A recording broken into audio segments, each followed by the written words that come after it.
지난 주일 설교 후에 몇 분의 집사님들이 이렇게 짧은 피드백을 남겨주셨어요. 이제 한 집사님은 고등부에서 민산이를 위해 참 많이 기도했었는데, 그때는 정말 민산이가 변할 수 있을까? 이제 우리 다 그렇잖아요. 기도하면서도 그런 마음이 참 컸었는데, 그런데 이렇게 변하여 부모 목장에 잘 나간다고 하니 너무 기뻤다고. 한 집사님은 왜 이렇게 힘들어 하시냐고 물어보고 안아주셨던 그 집사님의 마음이 온 교회의 마음이었다고. 또 한 집사님은 민산이의 이야기를 들으며 가정준수를 외치시는 담임 목사님의 그 마음이 더욱 간절하게 느껴졌다고. 또 한 집사님은 두 손주들을 막 자랑하느냐고 목소리 톤이 막 올라가는 줄도 모르고 목청 높여 그냥 자랑질 해대는 그 목사님의 모습이 그냥 귀여웠다고 정겨웠다고 은혜가 되었다고. 또 한 집사님은 사람이 죽는 것도 죽은 것도 아닌데 낙심하지 말라는 그 말씀이 이제 본인한테 하시는 말씀 같았다고. 또 한 집사님은 현재 나의 강풍 가운데 주님께서 죽지 말라고 이제는 안심하라고 하신 그 말씀이 자기의 주시는 음성으로 들렸다고 이렇게 여러 피드백을 주셨는데, 이제 가장 무서웠던 피드백은요, 다음 주에 목사님의 간증도 기대하겠다는 이제 그 댓글은 막 부담되더라고요. 그래서 한 주간 부담이 많이 됐습니다. 시편 24편은 영광의 왕을 찬양하는 건데 너무 제목도 크고 또 제가 그런 인생을 살지 않았기에 입으로만 하는 설교가 될 것 같아서 설교를 준비하는 내내 마음이 힘들고 또 부담이 되었습니다. 여러분들의 인생은 어떻습니까? 어떤 인생을 사시다가 오늘 이 자리에 오셨습니까? 영광의 왕 하나님을 찬양하는 인생을 살아오셨습니까? 아니면 원망과 불평, 왜 나만 겪는 고난이냐고 악을 쓰며 살아오지는 않았습니까? 우리의 원망이 찬양이 되고 불평이 찬송이 되며 우리의 고난이 할렐루야와 아멘이 되기를 간절히 소망합니다.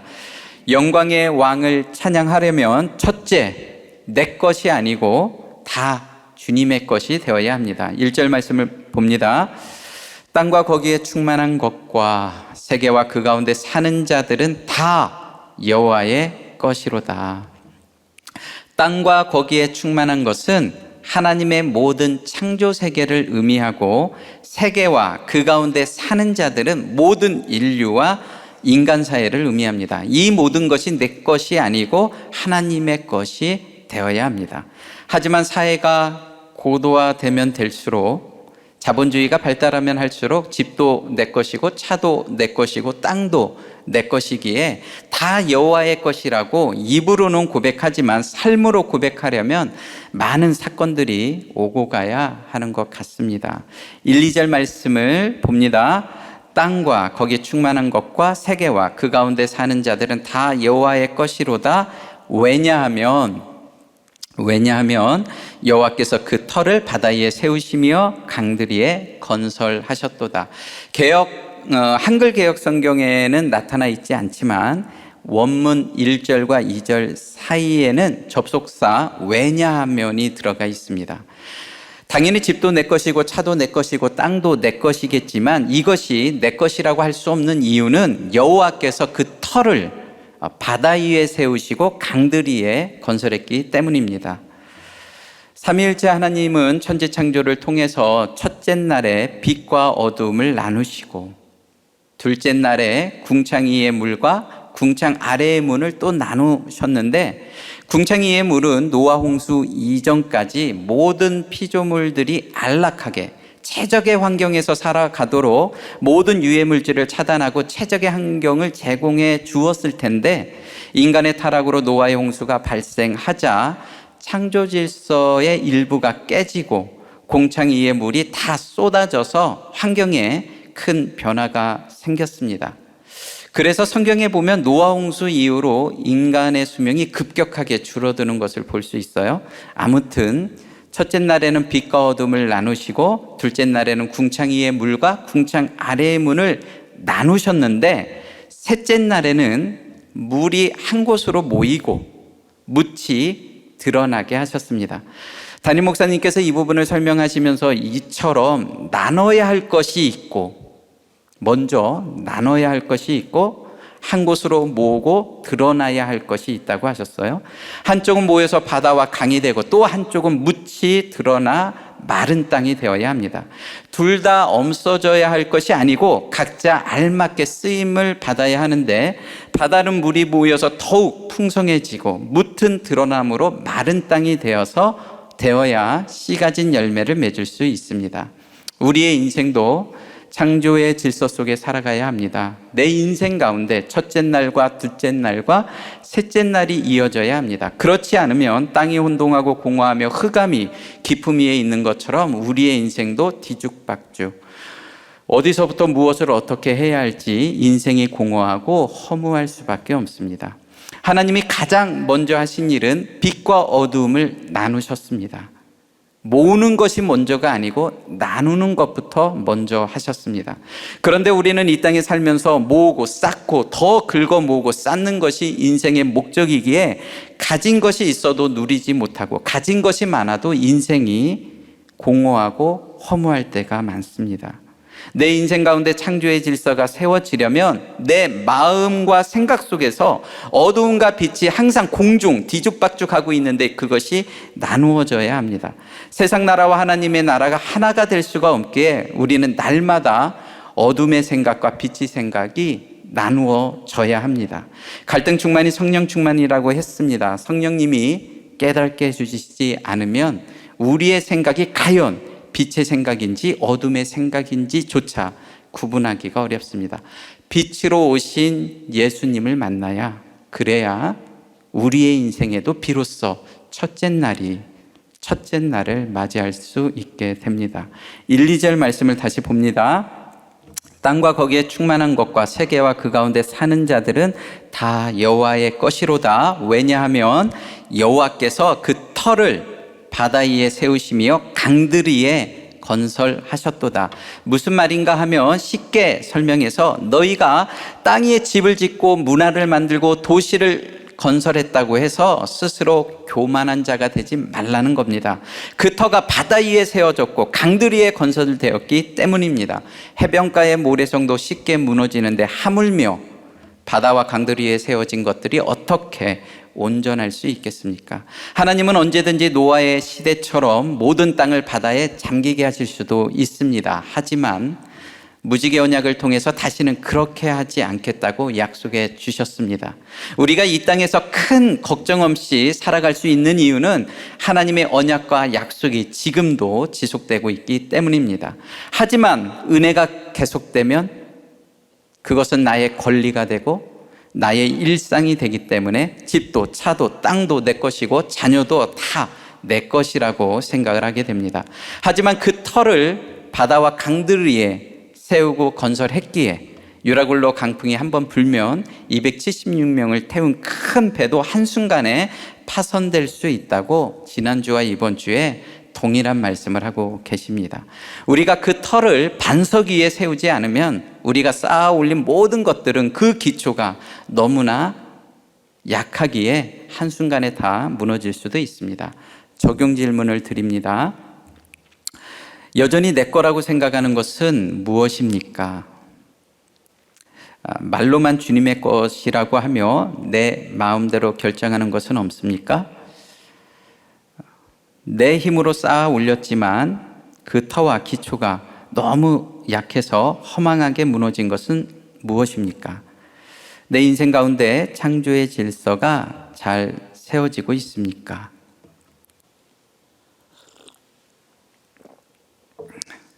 지난주 아들 이야기를 이제 많이 했었는데요. 이제 저의 주제가는 다른 인생을 꼭 한번 살아보고 싶었어요. 목사로 부르심을 받았지만 목사가 아닌 다른 인생을 살았으면 어땠을까? 이제 그런 생각이 항상 이렇게 꼬리표처럼 따라다녔습니다. 인테리어 하는 집사님을 봐도 너무 재밌는 거예요.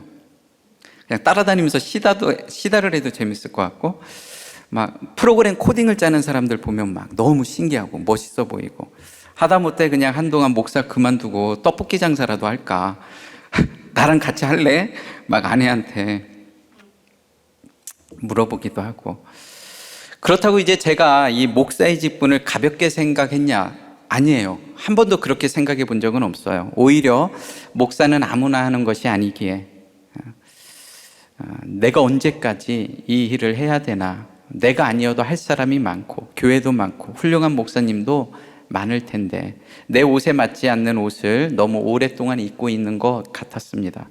물론 저에게 부르심도 있었지만 어찌하다 보니 목사가 되었다는 정리되지 않은 생각, 빛과 어두움이 오랫동안 공존하고 있었습니다.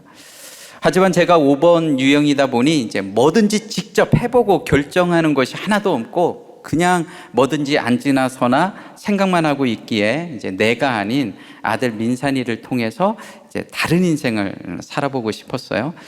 그렇다고 제가 민산이에게 너 이거 해봐라 저거 해봐라 그렇게 강요한 적이 한 번도 없습니다. 절대. 어제도 예지가 그러더라고요.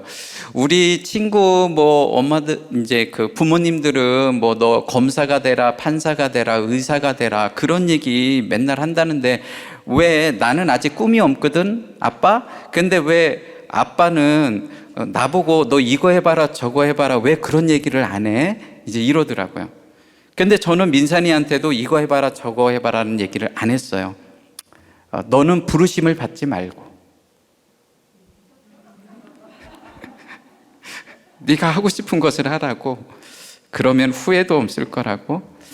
그때는 그것이 얼마나 악한 생각인지 모르면서 직접 얘기한 게 아니고 그냥 혼자 그런 생각 꼬리표처럼 달고 다녔습니다. 바다는 물이 모여서 더욱 풍성해지고 무튼 드러남으로 마른 땅이 되어야 씨 가진 열매를 맺을 수 있다고 하셨는데 목사로 부르심을 받았지만 소명의식이 없고 오랫동안 딴 생각, 쓸데없는 생각, 더러운 생각을 하며 살았기에 물에 잠겨있는 땅처럼 쓸모없는 땅이 되어 인생이 공허하고 허무한 인생을 살다가 망하는 인생이 될 뻔했습니다. 영광의 왕을 찬양하려면 두 번째, 행위가 아닌 은혜를 구해야 합니다. 3절 말씀을 봅니다. 여호와의 산에 오를 자가 누구며 그의 거룩한 곳에 설 자가 누구인가? 성경은 구약과 신약으로 나뉘어지죠. 구약은 율법의 말씀이고 신약은 은혜의 말씀인데 우리는 마지막 때에 살고 있습니다. 어떻게 성경을 읽어야 할까요? 구약 성경을 읽을 때는 항상 신약의 빛 아래에서 읽어야 합니다. 율법으로는 언제든지 죄만 지적할 뿐 말씀에 대한 은혜와 구원이 감추어져 있습니다. 없는 게 아니고 감추어져 있는 거죠. 그렇다고 구약을 하찮게 여겨서는 안 됩니다. 구약은 장차 오실 예수 그리스도에 관한 이야기이고 신약은 이미 오신 예수님에 관한 이야기를 하고 있습니다. 그래서 우리도 언제든지 나의 이야기를 할 때 예수님을 만나기 전에는 이렇게 살았고 예수님을 만난 후에는 이렇게 살아가고 있다고 고난이 약재료가 되고 나의 상처가 벌이 되어 예수님을 만난 이야기가 우리들의 이야기가 되어야 합니다. 추석 연휴가 이제 시작되었는데 막 모여서 쓸데없는 얘기는 가급적 줄이시고 예수 만난 이야기를 많이 하는 복되고 즐거운 명절이 되었으면 좋겠습니다. 성경이 구약과 신약으로 나뉘어지는 것처럼 우리가 올라가야 할 산도 양대 산맥으로 나뉘어져 있어요. 첫 번째 산은 광야에 있는 시내산이고 두 번째 있는 산은 예루살렘에 있는 시온산입니다. 출애굽기 19장 말씀에 보면 시내산의 위험이 얼마나 대단한지를 보여줘요. 아무나 올라갈 수 있는 그런 산이 아닙니다. 목숨을 걸고 올라가는 산입니다. 모세 자신도 내가 심히 두렵고 떨린다고 이야기를 했어요. 출애굽기 19장 말씀에 여호와께서 모세에게 이르시되 너는 백성을 위하여 주의를 경계하고 너희는 삼가 산에 오르거나 그 경계를 침범하지 말지니 산을 침범하는 자는 반드시 죽임을 당할 것이라. 그런 자에게는 손을 대지 말고 돌로 쳐 죽이거나 화살로 쏘아 죽여야 하리니 짐승이나 사람을 막론하고 살아남지 못하리라. 구약의 율법은 이처럼 어두움이 빛 가운데로 나아갈 수가 없습니다. 빛 대신 예수님이 반드시 먼저 찾아오셔야 합니다. 오늘 본문에 기록된 여호와의 산은 율법을 주신 신의 산이 아니고 성전이 세워진 시온산을 가리킵니다. 과거에 아브라함이 이곳에서 자신의 독자 이삭을 번제로 드리고자 할 때 하나님께서 미리 어린 양을 준비해 주신 바로 그 장소입니다. 율법을 주신 신의 산에는 오직 모세만 두렵고 떨리는 마음으로 올라갈 수 있었는데, 여호와의 성전이 세워진 시온산에는 과연 누가 올라갈 수 있을까요? 4절 말씀 봅니다. 곧 손이 깨끗하며 마음이 청결하며 뜻을 허탄한 데 두지 아니하며 거짓 맹세하지 아니하는 자로다. 여호와의 산에 오르려면 세 가지 조건이 필요해요. 첫 번째 조건은 손이 깨끗해야 합니다.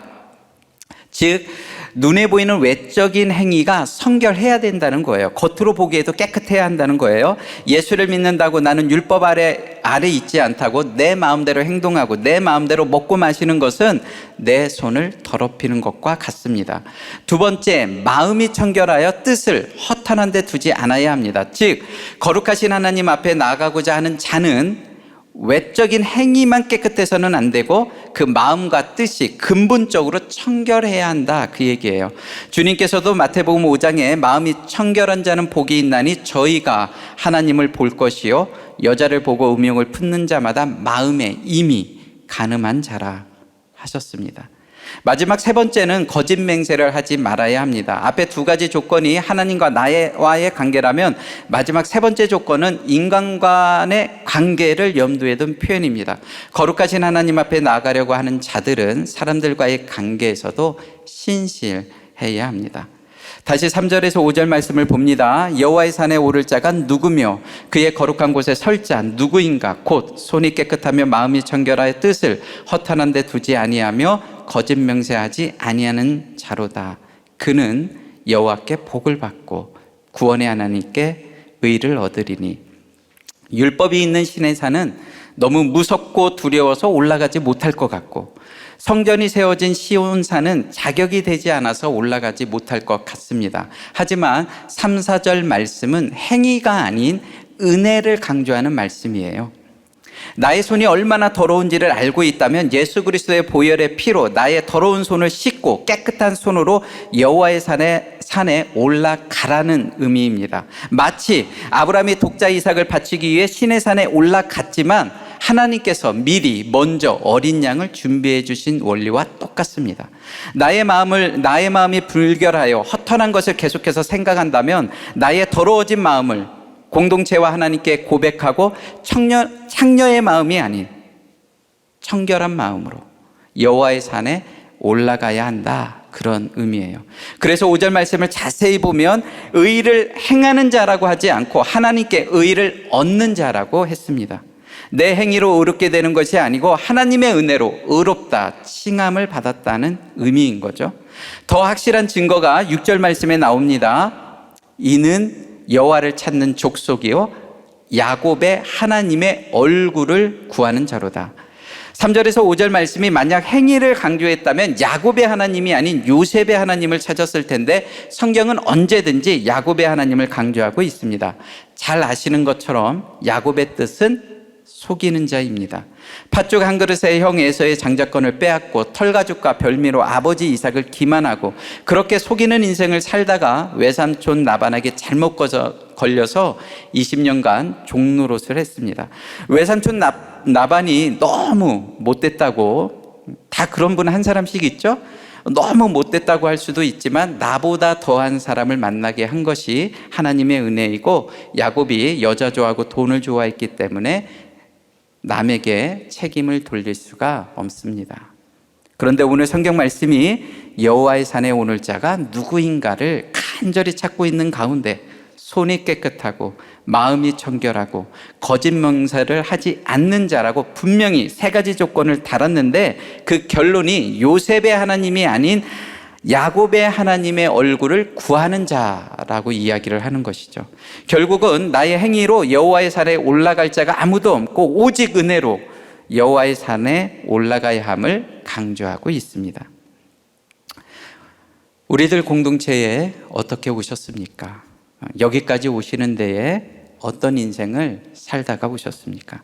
내 손에 피를 묻히고 마음으로 음란을 행하며 거짓말을 밥 먹듯이 하다가 나보다 더 강한 외삼촌 나방 같은 사람을 만나 갖은 고생을 하다가 인생을 낭비하다가 더 이상 갈 곳이 없어서 우리들 공동체까지 찾아오셨습니까? 너무 잘 오셨습니다. 여기까지 오시는데 너무 수고가 많으셨습니다. 내가 요셉처럼 살지 못했을지라도, 야곱처럼 속이는 인생을 살았을지라도 나의 손에 피 묻은 손을 보며 회개하고 나의 창녀와 같은 마음을 회개하며 여호와의 산에 오르는 자에게 복이 있다고 하십니다. 우리가 올라가야 할 산은 무섭고 두려운 신의 산이 아니고 은혜가 아니면 올라갈 수 없는 시온산입니다. 적용 질문을 드립니다. 나의 피 묻은 손과 창녀 같은 마음은 무엇입니까? 나 같은 죄인이 되어 은혜가 아니면 살 수 없는 인생이 되었습니까? 여전히 옳고 그름으로 시온산이 아닌 신의 산을 올라가고 있지는 않습니까? 스스로 높은 산이 되어 다른 사람들을 괴롭히고 있지는 않습니까? 은혜로 사는 인생입니까? 행위로 살아가는 인생입니까? 부르심을 받았으나 소명의식이 없고 언제라도 기회가 되면 목사의 직분을 내려놓고 그냥 주의 백성으로 살고 싶었기에 내 인생 가운데 창조의 질서가 세워지지 않고 땅이 혼동하고 공허하며 흑암이 깊음 위에 있는 것처럼 내 마음대로 사역을 하다가 여러 번의 치리를 받았습니다. 첫 번째 치리는 말씀이 아닌 지식으로 목자 모임을 인도하다가 받았고, 두 번째 치리는 말씀이 아닌 내 열심으로 다음 세대 컨퍼런스를 준비하는 가운데 내 생각과 내 방법이 가장 옳은 것 같아서 담임 목사님과 동료 사역자들 앞에서 노트북을 막 들었다 놨다 막 집어던지고 혈기 부리다가 또 치리를 받았습니다. 그리고 세 번째 치리는 이제 설교를 들어도 제가 듣고 싶은 것만 듣고 말씀이 잘 깨달아지지 않으니 믿음으로 구원을 받고 또 행위로 심판을 받는다고 이론론이 아닌 이원론으로 백보자 심판을 설교하다가 치리를 받았습니다. 삼진아웃이라는 말도 있는데 지난 10여 년 동안 3번이나 치리를 받으면서 계속 막 붙어간다는 것이 부끄럽기도 하고 면이 서지도 않고 앞으로 내 인생에 이제 더 이상 치리는 받지 않겠다, 내 의로 굳게 다짐을 했는데 작년에 코로나가 시작하면서 네 번째 치리를 또 받았습니다. 죄송해요. 이제 처음 치리를 받을 때는 사실 솔직히 억울한 것도 좀 있었는데 이제 치리를 한 번, 두 번, 세 번, 참, 4번까지 받다 보니 이제 너무 창피하기도 하고 내가 무엇을 잘못해서 치리를 받는 것도 분명한 사실이지만 여전히 딴 생각을 하고 언제라도 그만둘 생각을 하고 은혜가 없고 행위로 옳고 그름을 따지고 동료 사역자들과 소통이 안 되고 혼자 독불장구처럼 사역을 하다 보니 담임 목사님께서도 정말 어쩔 수 없어서 율법으로 저를 다스려 줄 수밖에 없었던 것 같습니다. 오랫동안 힘들게 신의 산으로 올라간 것 같다라는 생각이 들어요. 신의 산으로 올라가다가 한 번, 두 번 그러면 안 된다고 미리 사인을 주시고 너 그러다가 정말 죽는다고 하셨는데 내가 스스로 율법이 되어서 여전히 옳고 그름을 따지며 신의 산을 계속해서 올라가다 보니 4번의 치리를 받게 되었습니다. 이제는 너무 높이 올라와서 이제 내려가는 길도 잃어버린 것 같고 자포자기하는 심정으로 방황을 하고 있을 때 민산이가 아닌 저에게 큰 사건이 찾아왔습니다. 영광의 왕을 찬양하려면 세 번째 마음의 문을 열어야 하늘의 문도 열립니다. 7절 8절 말씀 봅니다. 문들아 머리를 들지어다, 영원한 문들아 들릴지어다. 영광의 왕이 들어가시로다. 영광의 왕이 누구시냐? 강하고 능한 여호와시요 전쟁에 능한 여호와시로다. 이렇게 이제 저는 정말 찬양, 노래를 못하는데 우리 이제 찬양 잘하시는 분들은 이렇게 혼자 불러도 감미롭고 막 은혜로운 찬양이 있는가 하면 그래도 10명보다는 100명, 1000명, 10,000명이 함께 모여서 부르면 부를수록 더 감동이 되고 은혜가 넘치고 이제 웅장한 찬양이 있는데 문들아 머리 들어라, 이제 바로 이 곡이 그런 찬양이 아닌가 싶어요.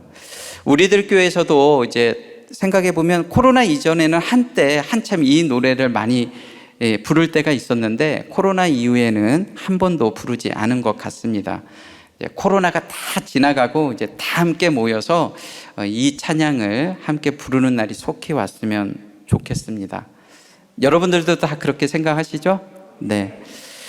시편 24편은 다윗의 시입니다. 이제 다윗이 언제 이 시를 썼을까 생각을 해보면 아마도 오베네돔의 집에서 여호와의 언약궤를 시온산이 있는 예루살렘으로 옮겨올 때에 부른 찬양시라고 합니다. 7절 말씀을 다시 봅니다. 문들아 너희 머리를 들지어다, 영원한 문들아 들릴지어다. 첫 번째 문은 성소의 문을 가리킵니다. 영원한 문들은 하늘 성소의 문을 가리킨다고 볼 수 있어요. 문들아 너희 머리를 들지어다, 여기서 들지어다는 능동 명령형이고, 영원한 문들아 들릴지어다, 여기서 들릴지어다는 수동 명령형입니다. 즉 짧은 한 절이기는 하지만 이런 의미가 있어요. 내가 마음의 문을 열어야 하늘의 문도 열리고, 내가 마음의 문을 닫고 있으면 하늘의 문도 열리지 않습니다. 들지어다는 문들이 자발적으로 머리를 들어 왕의 입성을 환영하는 장면이고, 들릴지어다는 영광의 왕 앞에 문들이 필연적으로 들릴 수밖에 없음을 보여줍니다.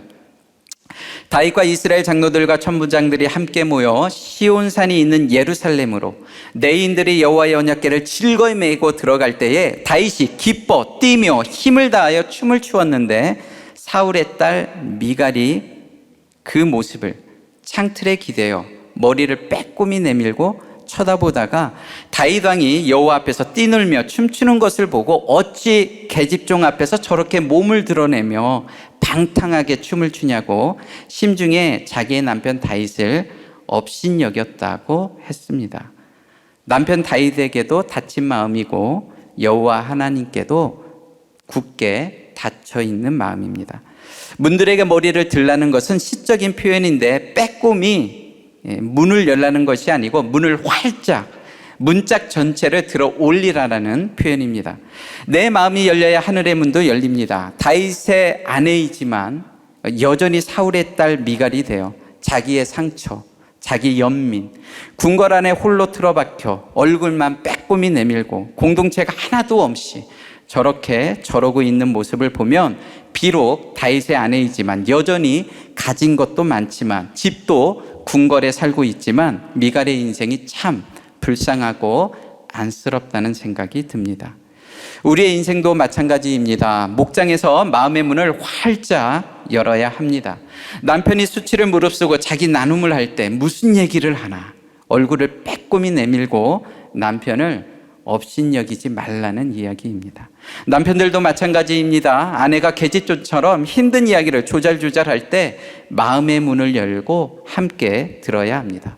왜 남 앞에서 저런 이야기까지 하나, 이런 생각을 하고 있다면 내 마음이 다친 마음이고 미갈과 같은 마음입니다. 지난주에 한 청년으로부터 장문의 카톡이 왔습니다. 짧게 요약하면 이런 내용이었어요. 자기의 재패는 동성애인데 공동체를 떠나지 않고 말씀을 듣고 있지만 교회에서 기도할 때마다 이제 사용하는 수식어 하나 때문에 시험이 들었다는 얘기입니다.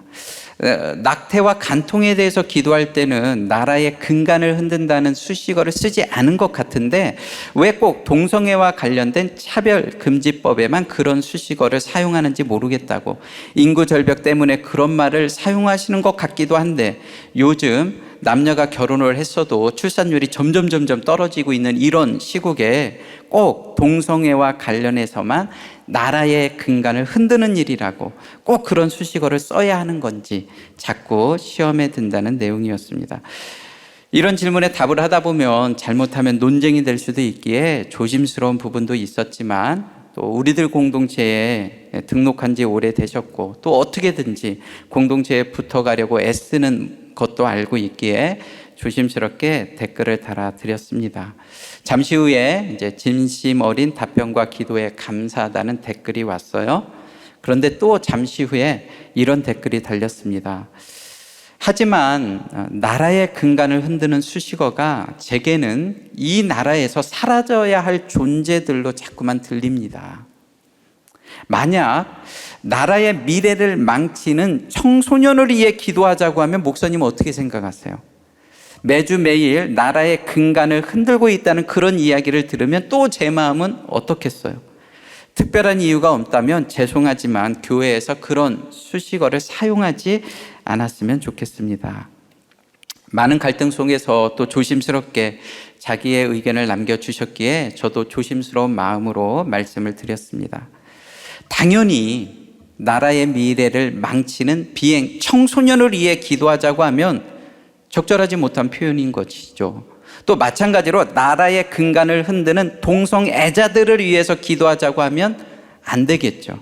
하지만 나라의 근간을 흔드는 동성애법, 차별금지법을 막아달라고 기도하는 것은 나라에 대한 교회의 책임입니다. 동성애는 나라의 근간을 흔드는 것이 맞습니다. 따라서 교회는 제약을 조정하는 법이, 잘못된 왜곡된 법이 제정되지 않도록 간절히 기도해야 합니다. 그 청년에게는 앞에서도 제가 말씀을 드렸지만 사실 수식어 하나에 걸린다기보다는 이제 여러 가지로 걸리는 부분이 있기에 가장 약한 골이라고 생각하는 그 부분에서 걸리는 것이 아닐까 싶다고. 여러 가지로 힘든 부분이 있을 텐데 그래도 공동체를 떠나지 않고 공동체와 하나님의 말씀 속에서 답을 찾으려고 하는 부분에 응원을 보낸다고. 내가 어떻게 안 되는 부분을 주님께서 만져주시는 은혜가 있기를 기도하겠다고. 문들아 머리를 들지어다. 영원한 문들아 들릴지어다.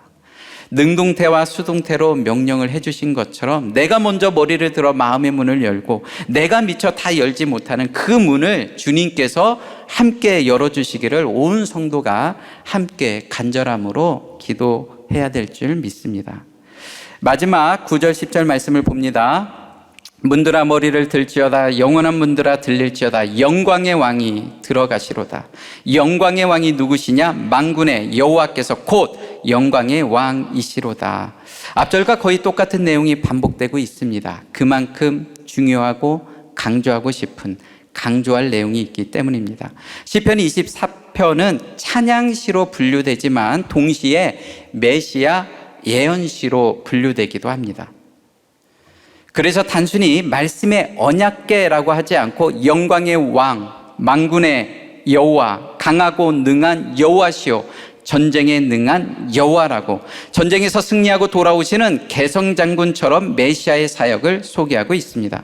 예수님이 이 땅에 오셔서 십자가 사역을 마치시고 사흘 만에 부활하신 후 40일간 제자들을 양육하시고 제자들 앞에서 승천하실 때에 천군 천사가 함께 모여 행군 나팔을 불며 영광의 왕 만군의 여호와께서 사탄의 권세를 꺾으시고 강하고 능한 여호와시오, 전쟁에 능한 여호와께서 하늘에 있는 성전에 이제 들어가시니 문들아 너희는 너희의 머리를 들지어다. 영원한 문들아 들릴지어다. 천군 천사가 외치는 장면이라고 할 수 있습니다. 성도의 문도, 성소의 문도 열리고 하늘의 문도 열린 것처럼 내 마음의 문도 열려야 합니다. 요한계시록 3장 20절 말씀에 볼지어다 내가 문 밖에 서서 두드리노니 누구든지 내 음성을 듣고 문을 열면 내가 그에게로 들어가 그와 더불어 먹고 그와 더불어 먹으리라. 다 함께 기뻐하며 찬양하며 뛰어놀 때 자기 연민, 자기 상처로 마음의 문을 열지 못하고 얼굴만 빼꼼히 내밀고 있는 우리의 자녀와 식구들이 많이 있습니다. 먼저 우리가 마음의 문을 열고 문 밖에 서서 예수님의 마음으로 그 문을 두드려야 합니다. 화가 나서 쾅쾅쾅 두드리지 말고 문을 두드리는 소리에도 사랑이 느껴지도록 참고 기다리고 또 기다리는 인내의 노크소리가 되도록, 자녀의 방문 앞에서, 남편의 방문 앞에서 십자가를 지신 예수님의 마음으로 닫힌 문이 열릴 때까지 문 밖에 서서 악쓰지 말고 고함치지 말고 우리의 소리가 음성이 되어 그 문이 열릴 때까지 함께 기도하는 공동체 식구들이 되기를 간절히 소망합니다. 적용 질문을 드립니다. 나의 마음은 열린 마음입니까? 닫힌 마음입니까? 여전히 마음의 문을 활짝 열지 못하고 얼굴만 빼꼼히 내밀고 있지는 않습니까? 모든 사람이 함께 기뻐하며 찬양할 때 혼자 업신여기는 마음을 품지는 않았습니까? 예수님의 마음으로 문 밖에 서서 두드려야 할 나의 가족은 누구입니까?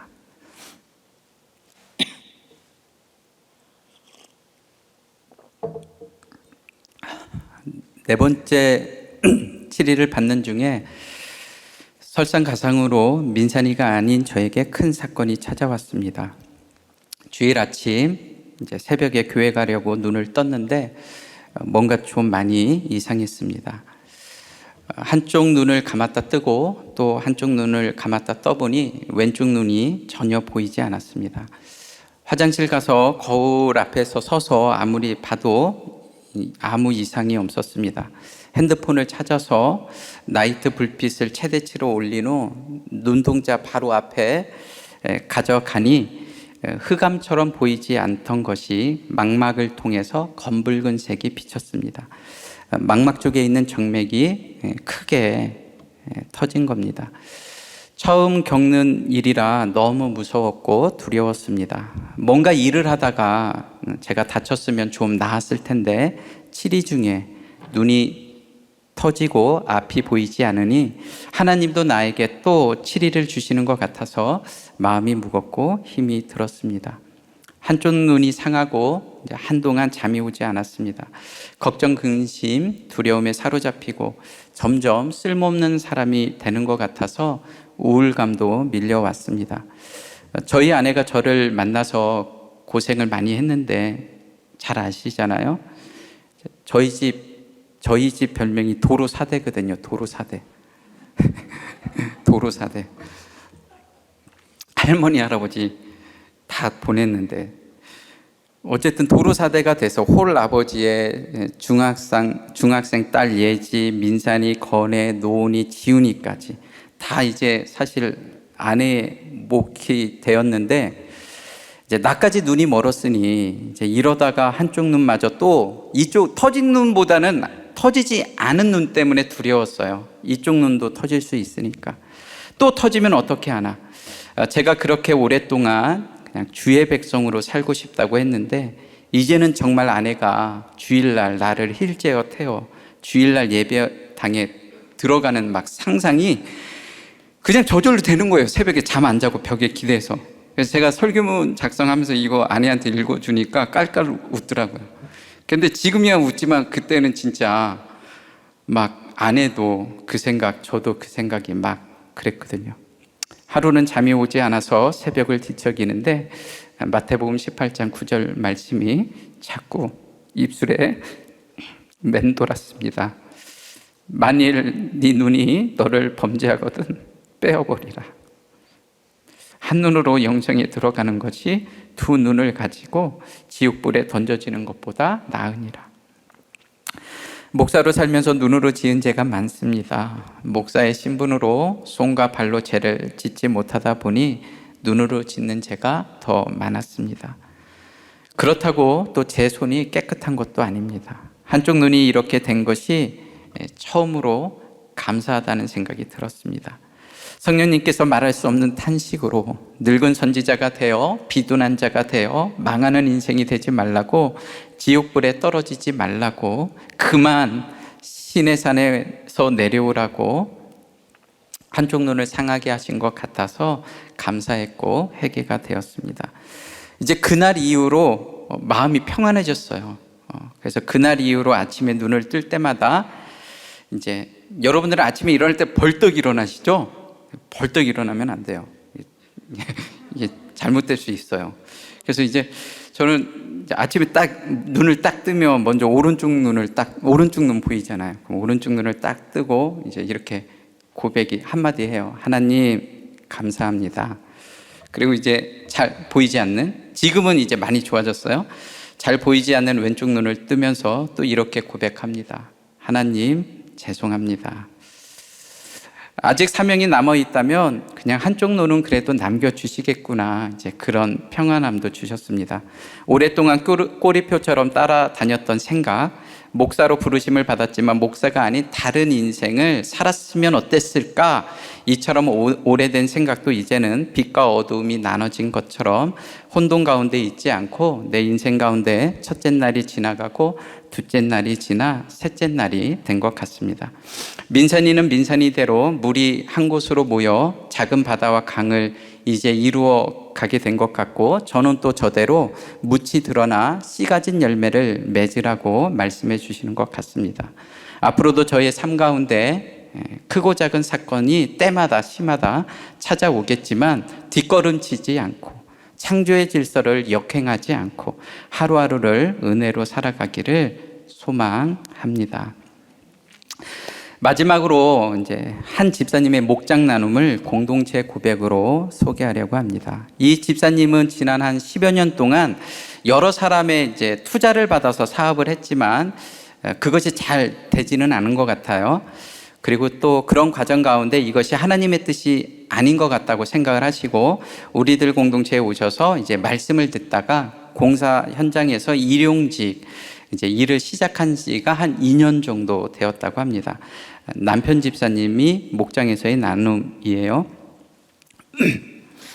제 하루 일당이 14만 원인데 지난 금요일에 하는 일이 2시간 연장되어서 얼씨구나 하면서 좋아했대요.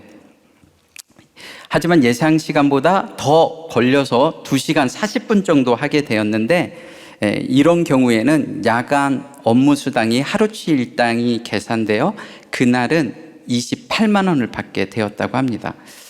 아내는 이런 내용에 대해서 잘 모르니 수수료를 제하고 받은 27만 8천 원 중에 25만 2천 원은 아내에게 주고 3만 6천 원은 내가 가지면 되겠다고 생각을 하고 아내에게 송금을 하고 남은 돈은 아내 몰래 자기가 꿀꺽 했다고 합니다.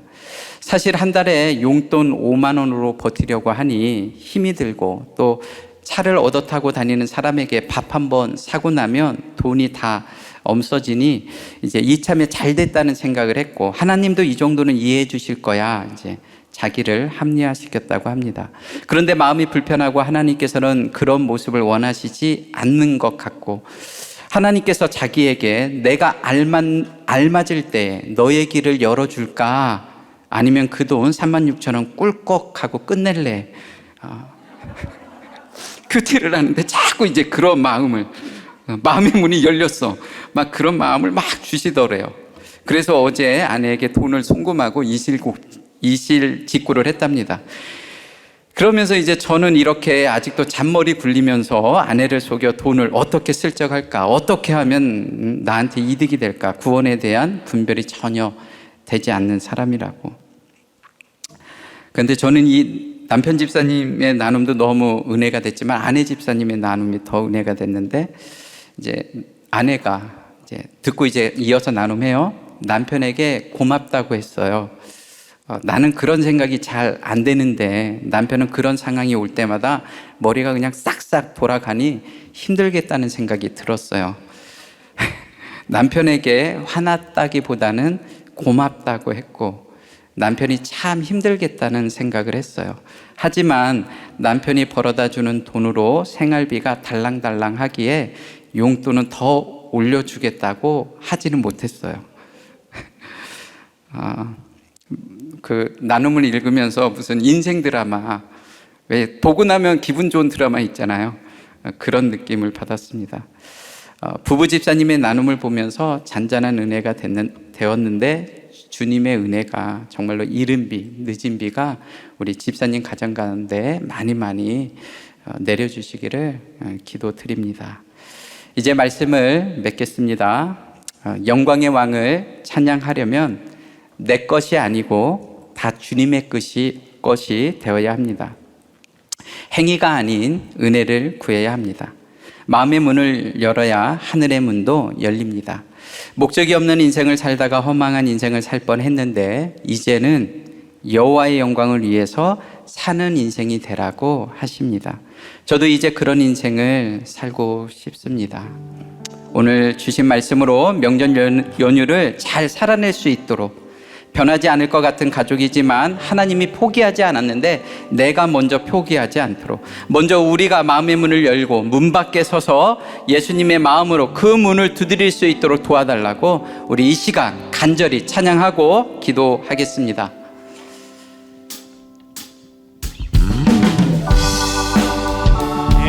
우리의 마음문이 열리도록 선포하면서 힘차게 찬양하겠습니다. 문들아 머리 들어라, 문들아 머리 들어라. 들릴지어다 영원한 문들아, 영광의 왕 들어가시도록, 영광의 왕 들어가신다. 문들아 머리 들어라, 문들아 머리 들어라. 들릴지어다 영원한 문들아, 영광의 왕 들어가시도록, 영광의 왕 들어가신다. 아멘. 영광의 왕이시여, 강하고 능하신 주로다. 전쟁에 능하신 주시라. 나 찬양 위대하시라. 문들아 머리 들어라, 문들아 머리 들어라. 들릴지어다 영원한 문들아, 영광의 왕 들어가시도록, 영광의 왕 들어가신다. 영광의 왕이시여, 영광의 왕이시여, 강하고 능하신 주로다. 전쟁 능하신 주시라. 나 찬양 위대하시라. 왕께 만세, 왕께 만세, 왕께 만세. 당신은 영광의 왕이라.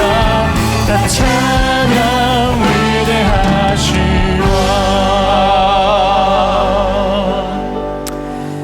우리 이 시간 함께 기도합시다. 여러분은 어떤 인생을 살아오셨습니까? 터가 흔들리는 바다와 강들 위에 나만의 세계를 만들어 보려고 애쓰고 힘쓰다가 손에 잡히는 것도 없이 허망한 인생이 되었습니까? 이제는 여호와 하나님, 영광의 왕을 찬양하는 인생을 살라고 하십니다. 너의 머리를 빼꼼히 내밀지 말고 너의 머리를 온전히 들라고 하십니다. 너의 더러워진 손을 보혈의 피로 씻고 너의 더러워진 마음을 공동체와 하나님께 고백하고 창녀의 마음이 아닌 청결한 마음으로 주님 앞에 나오라고 하십니다. 우리의 닫힌 마음을 열어달라고 이 시간 기도합시다. 먼저 내 마음이 활짝 열리고 닫혀있는 문을 찾아가 예수 그리스도의 마음으로 그 문을 두드리며 참고 인내하고 또 인내하고 부드러운 음성으로 복음을 전할 수 있도록 도와달라고, 함께 기뻐 춤추며 찬양하는 인생이 되게 해달라고 주의 이름을 부르며 함께 기도하겠습니다. 하나님 아버지, 오랫동안 다른 인생을 살아보고 싶었습니다. 주님의 부르심과 주님의 허락하신 직분을 가볍게 생각한 적은 없으나 나에게 너무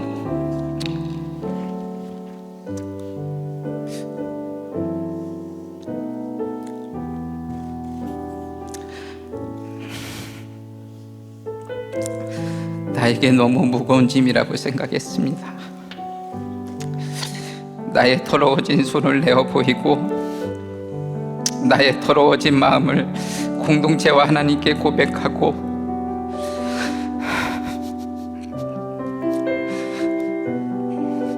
창녀의 마음이 아닌 청결한 마음으로 여호와의 산 시온산으로 올라가야 하는데 내 힘으로 내 열심으로 내 옳고 그름으로 율법에 있는 시온산으로 오르려고 하니 내 인생이 많이 힘들고 고단했던 것 같습니다. 네 번의 치리를 받으면서 도망갈 수밖에 없는 인생이었지만 눈을 조금 상하게 하시고 때마다 시마다 말씀으로 양육해 주시는 담임 목사님과 동료 사역자들의 위로와 겉면으로 부족하지만 붙어가는 인생이 되었습니다. 이제는 흔들리는 바다와 강들이에 나의 성을 쌓지 않고 오직 예수 그리스도를 나의 반석으로 삼고 나의 머리를 들고 목사의 직분을 잘 감당할 수 있도록 도와주시옵소서. 오늘 말씀을 듣는 사람들 중에 그 터가 심하게 흔들리고 요동침으로 공고한 인생이 되어서 찾아오신 분들이 있다면 주님께서 그 마음의 문을 활짝 열어주시고 여호와의 산으로 목장으로 공동체로 한 걸음에 나올 수 있도록 그 인생 가운데 함께하여 주시옵소서. 우리의 반석이 되신 예수 그리스도의 이름으로 기도드립니다. 아멘.